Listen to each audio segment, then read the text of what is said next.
مرحبا بكم البنات، ان شاء الله تكونوا بخير وعلى خير. اليوم قدمت لكم وصفة تحلية الشوكولا بنينة.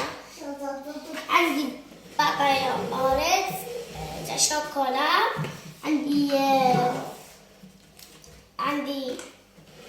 فلو شوكولا، عندي فلو شوكولا وحدة نستعمل باكي، وعندي زوج قرن بار مايزينا،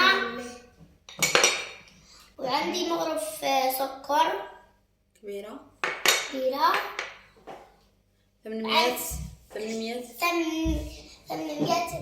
جرام حليب و 100 جرام 100 جرام شوكولا. روحوا طريقة التحضير: 800 جرام حليب،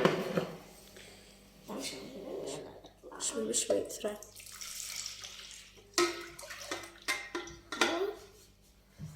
بطاطا مايزينا،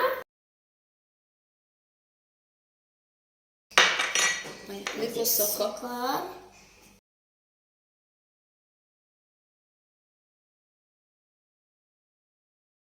فلان شوكولا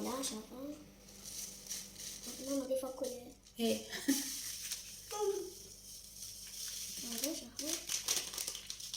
وهنا بعد ما ضفت كامل المكونات وضفت علبة فلان كراميل اللي وزنها 50 جرام ولا 56 جرام على 800 مليلتر حليب، وضفت زوج مغارف مايزينا ومغرف سكر.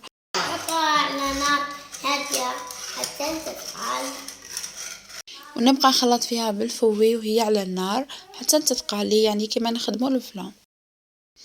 وهنا سيبون نحيتها من النار، راح نضيف لها وهي سخونة راح نضيف لها واحدة ياقورت بذوق الشوكولا، وراح نضيف لها 100 جرام شوكولا، يعني باطا شوكولا تكون من احسن ذوق الحليب ولا ذوق نوازيت باش تجي بنينة، ونخلطها معها. والشوكولا هنا ضفت لها مغرفة صغيرة زبدة اختياري، والشوكولا هنا تقدروا تقسموها مربعات صغيرة وتضيفوها، مش شرط انكم تذوبوها، المهم انكم تخلطوها مليح وهو الخليط يكون سخون، تخلطوها بيان حتى يذوب لي الخليط. وتحبوا بعد ما تخلطوها تزيدوا تميكسيوها هاك ميكسور برا هاك، ومن بعد تصفيوها باش تتاكدوا بلي تحصلتوا على خليط يكون بيان ليس. وهنا مباشرة راح نفرغها في الفيغين اللي راح نقدمها فيها، ومن بعد راح نخليها ندخلها تبرد واحد ربع سوايع ولا 3 سوايع في الثلاجة. انا حبيت نزينها بهذو حبيبات الشوكولا، وانتم زينوها بواش حبيتوا، تقدروا تزينوها بشويه كريم شانتي باسكو هذه التحليه ماهيش حلوه، يعني راح توالمها كريم شانتي ولا بواش حبيتوا.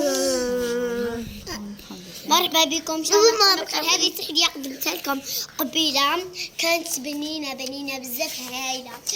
وهذا الفيديو في ذاك الفيديو حبيتكم بزاف يا بنات، انا سجلت على شكلكم وجربوا. هو فيديو اليوم ان شاء الله يكون خفيف عليكم، وراح نخلي لكم المكونات في صندوق الوصف هاك باش تكون خلطتكم بنتي ولا ان شاء الله تكون عجبتكم عفويتها، ودمتم في رعاية الله وحفظه. سلام.